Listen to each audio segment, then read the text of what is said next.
কর্মসংস্থানের জন্য বাংলাদেশি প্রবাসীদের অন্যতম পছন্দের দেশ সৌদি আরব। বহু বছর ধরে প্রবাসীরা এখানে মার্কেটিং, সেলস, আইটি, নির্মাণ এবং বিভিন্ন খাতে কাজ করে জীবিকা নির্বাহ করছেন। সৌদি আরবের উন্নয়ন ও বিনিয়োগের সুযোগ, প্রবাসীদের জন্য ভালো বেতন এবং জীবনমাত্রার সুবিধা এই দেশটিকে তাদের কাছে আকর্ষণীয় করে তুলেছে। তবে সম্প্রতি দেশটিতে প্রবাসীদের জন্য বড় দুঃসংবাদ দিয়েছে সৌদি সরকার।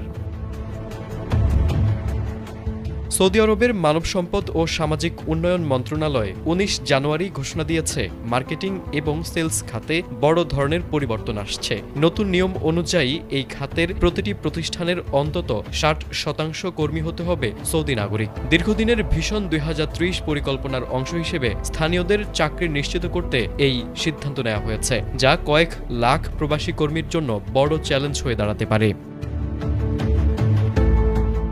নতুন নিয়মে বলা হয়েছে, যেসব প্রতিষ্ঠানে অন্তত ৩ জন কর্মী রয়েছেন তাদের মোট জনবলের অর্ধেকের বেশি স্থানীয়দের দিয়ে পূরণ করতে হবে।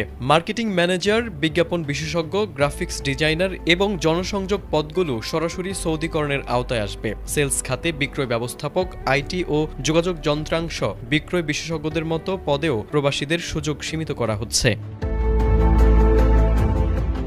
মন্ত্রণালয় আরও জানিয়েছে, এসব পদে নিযুক্ত সৌদি নাগরিকদের মাসিক ন্যূনতম বেতন হবে ৫,৫০০ রিয়াল। মূল উদ্দেশ্য হল বেসরকারি খাতের শ্রমবাজারকে স্থানীয়দের কাছে আকর্ষণীয় করা এবং যোগ্য নাগরিকদের চাকরির স্থায়িত্ব নিশ্চিত করা। সরকারি নিয়ম অনুযায়ী এই পদক্ষেপ আগামী ৩ মাসের মধ্যে দেশ জুড়ে কার্যকর হবে বলে ধারণা করা হচ্ছে।